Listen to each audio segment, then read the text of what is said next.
Today is the 29th of November in Abaco, Bahamas. And boy, we didn't have much to watch with the leader of the Free National Movement. All I could do is laugh at them bunch of clowns. They're a bunch of clowns. This is the first time, I think, in the history of a party in the Bahamas, whereas the leader was passing on the baton, not by choice. He was forced out of there. See, minutes like that power. He wasn't going willingly. He had some big force behind him to tell him to get the hell out of there before you destroy the Free National Movement and this country. But he destroyed the Free National Movement for about 3 or 4 times. But it's interesting that the three-headed monsters from Grand Bahama that did nothing in Grand Bahama, all from Grand Bahama, didn't want publicly for the leader of the party, Hubert Minnis, to say that he's going to support them. Boy, when you fall from grace and you fall off that horse and knock the back of your head, and when the next rabbit got the gun or is about to take the gun from you, you fall from grace. Big fall. See, 5 years ain't long, especially when you did nothing. You got to play catch up right away. That's why Minnis had this rush election. He thought that we would have forgot what he has done and have not done in the past 4 years. We didn't forget. I'm one of those that was a constant reminder, constantly on video reminding people of what the idiot we had as prime minister.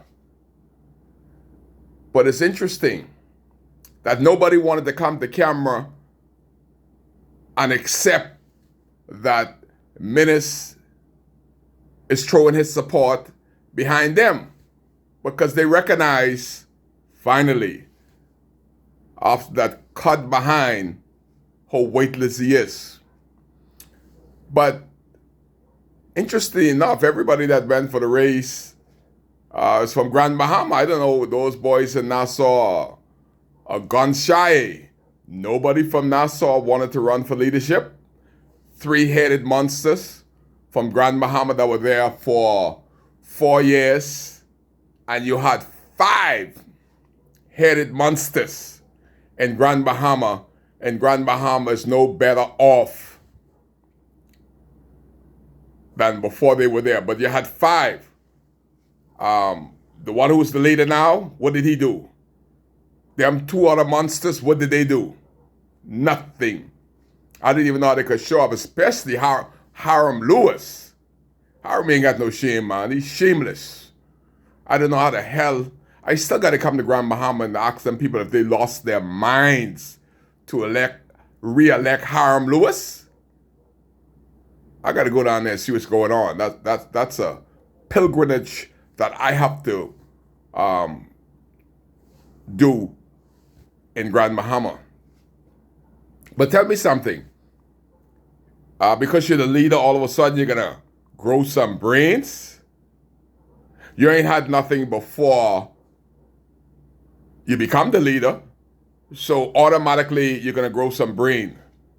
Because y'all stood down there, the 5-headed monsters in Grand Bahama, all Free National Movement members of Parliament, and let Minnis bought a $60 to $65 million hotel that the people basically was throwing away. They already collect insurance, and it was just garbage.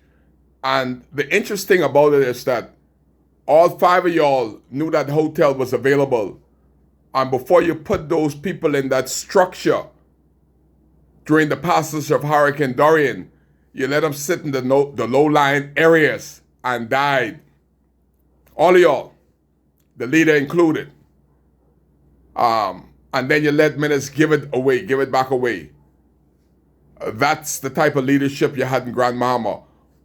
Out of the three of y'all that want to run this country. But y'all have a lot of work to do. Menace has caused a lot of hate. Not Nabucco, because these brutes still going down there and vote for Darren Henfield. The ones that are in a trailer.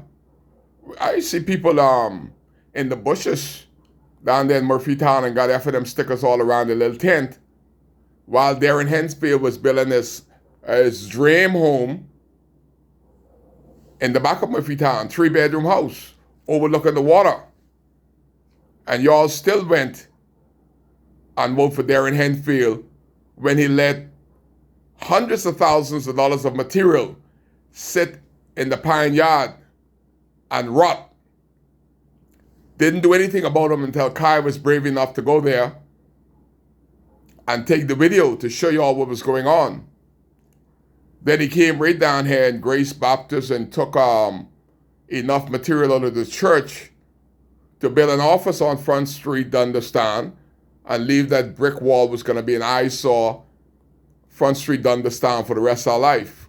But the interesting thing about it is Darren took the trailer of material and they load them back in Grace Baptist. So it's going to be a long time before Grace Baptist get back to normal, because nobody, the pastor don't look like the pastor, to get those material that people need today. They being in Grace Baptist over a year. Ain't no leadership. It's crazy. But the good thing about what Kai did is to make sure that Darren and the FNM is non-existent for the rest of our lives. But we saw the PLP came here, the pilgrimage. They came in, they left, they took photos. I am yet to see Abaco be put as priority. There is so much stuff going on in Abaco that I am shocked that we don't have a minister. If you could have that little girl as a minister of Grand Bahama and ain't nothing going on. They had 5 member parliament down there, ministers, deputy prime minister, there ain't nothing happen down there. She ain't gonna work no miracle. We need such person here in Abaco because we don't need to be going back and forth. We already don't have any monies. We are still at ground zero. Ask yourself how many people has came out of the trailer. Only the ones that they took out the trailer there by the hospital, they make sure they out the trailer. But look at the dorms in Spring City. How many people has come out of them in 2 years? That show you that Abaco is not progressing the way it ought to. We have almost 75% of the people, we'll go up to 85 to 90% of the people that were in the belt of the hurricane that's still going day to day, hard to find food, water, electricity. We are still not back up to normalcy with water. The water comes and goes like it has a mind and a brain of its own. It's not no constant flow. You're still playing Russian roulette with water. Sometimes it's there, sometimes it's not there. The power fluctuates, but thank God we're here. But I would like to see this progressive Liberal Party become more aggressive.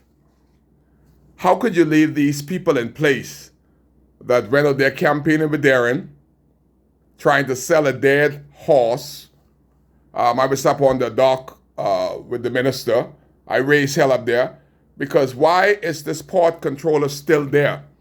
Darren brought him out of retirement to replace somebody from Abaco. Darren never had no love for nobody, family or none. Why is he still there coming out of retirement and can't pick up the garbage? The garbage is still piling up. If you're port control in that little small space and the garbage is piling up after I went there with my crew and pick up so much garbage, so much truckloads of garbage, you let it accumulate again. And the minister had to come here for them to fill in some of the pothole, not on the side where the Negroes come, they don't care about that, but on the other side, they're finally fixing some potholes within the perimeter. But what on the other side, where the ferry, Bahama Fast Ferry, and the freight boats come from Nassau, it's a mess over there. When are you going to fix the holes there? Only way you fix it is get some of these people that were F&M out of these key positions so that we can say it's truly a new day. So far, the day has not come yet because we haven't seen that transition in government. It is not victimization. It is putting your people in place to carry out your mandate. Y'all PLP slow.